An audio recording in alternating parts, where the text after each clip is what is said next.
You're watching Breakfast Television. We'd like to welcome Richard Peddie, former president and CEO, Maple Leaf Sports and Entertainment, and author of Dream Job that I have in my hands. Off your bucket list now? Yes, it is. Yes, it is. And you said you're happy that I chose to wear a dress that matched the book. First interview I've had where someone matched their outfit to my book. That's what I usually do, Richard. I look at the book and I go, do I have an outfit that matches this book? And I just did. So glad to have you here. Let's talk about, first of all, you retired a couple of years ago. Why did you retire? I was 65. Yes. I'd had that same job for 15 years, which is about 4 times the life expectancy of a corporate life expectancy of a CEO, and I figured it was a good time. It was a good time.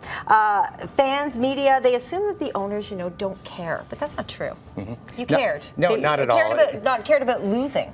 Well, they didn't care about losing, but you did care. Absolutely. From a business point of view, winning is good business. Winning championships is even better business. So money, people said, well, they make so much money, it doesn't matter. Well, people like teachers and Larry Tannenbaum and TD Bank, of course they want to make more money. And then on top of that, all the employees and the owners were fans. So I always said that losing actually affected us more than it affected the fans, because we were both business people and fans. Yeah, of course you were. This is a dream job. Everybody wants your job. But you had death threats. You had a death threat. Well, I have one chapter that says, 100,000 people want your job, and they do. I mean, everyone thinks it's a dream job, but the whole social media today has really changed things. There's so many trolls out there that are after you, and so that makes it kind of ugly. And in my case, and it's not uncommon in sports and entertainment that you might get a death threat. But somebody actually hired a plane to fly across the sky, and behind it, did it say "Fire Richard Peddie"? Yes. Well, what did that feel like? Because if somebody did that, fire Jennifer Valentine, I would cry. I would crawl into a hole. Well, it was a particularly bad summer for me. I was making some mistakes on who I was hiring to run our teams, and there were actually 3 websites that wanted me fired, and I had people in the stands holding up signs. And my one regret is I didn't buy some of the signs, because I said don't take them down. If they're obscene, you take them down, but you don't take them down, because that becomes a news story that you took it down. But so many of them had spelling mistakes, bad grammar, that I wish I had one, because I give speeches all the time. Wouldn't it make a wonderful prop? Yeah, exactly. Yeah, so. But how does that make you feel? How do you go on after something like that? Well, after all of that type of criticism, you get kind of numb to it. But you're still human. Yeah. I can't say that when I read a Twitter feed now or see comments to an article, because I'm still quoted quite a bit. Yes. And they come after me. I flinch a bit. Yeah. But nothing fatal.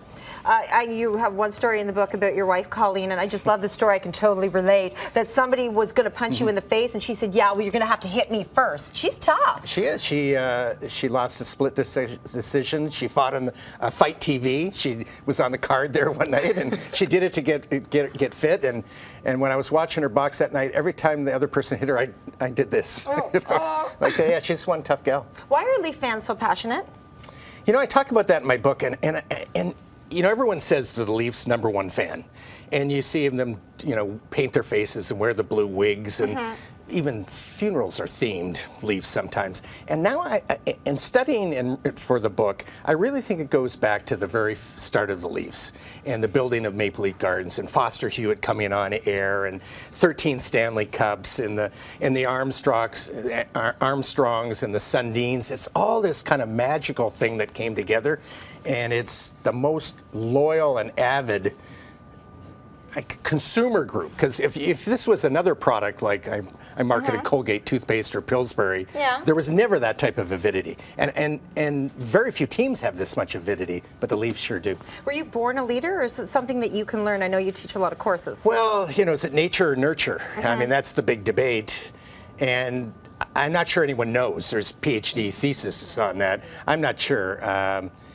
probably I was born to a blue-collar family. It was a good family. I was given, the chances to succeed, and then I worked really hard at being a leader.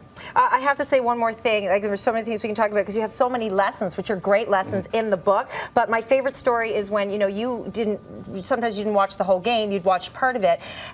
You'd had tickets in the lower bowl. You would go up to the upper bowl and you would find, maybe a father and a son or somebody. You'd look through the crowd, chat with them a little bit, and give them your tickets. It was actually very special. I'd do it at the very start of the game. I'd go, the gates would open a good hour and a half before the game, and those people would come, and I always looked for a parent and a child as high up as I could find them. I'd walk up, I'm in a suit, very intimidating. They wonder who this guy is, and I'd introduce myself. I'd find out who they were. Often, it would be a birthday. It'd be something very special. They'd drive in from London or Barrie, and it's just something magical. Maybe that's why they were there so early, and I'd give them the seats, and they could go from the very top to the 9th row. Best part of your night. Yeah. We got to promote this Book Lovers Ball because Yes. you are going to be there. Tracy Moore hosts the 9th annual Book Lovers Ball, taking place February 6th at the Fairmont Royal York. You can visit bookloversball.ca for more information about Toronto Public Library Foundation, and we'll have all your information on breakfasttelevision.ca. Thanks for coming in. Nice talking to you, Jen. Nice talking to you. We're heading up to you, Tammy.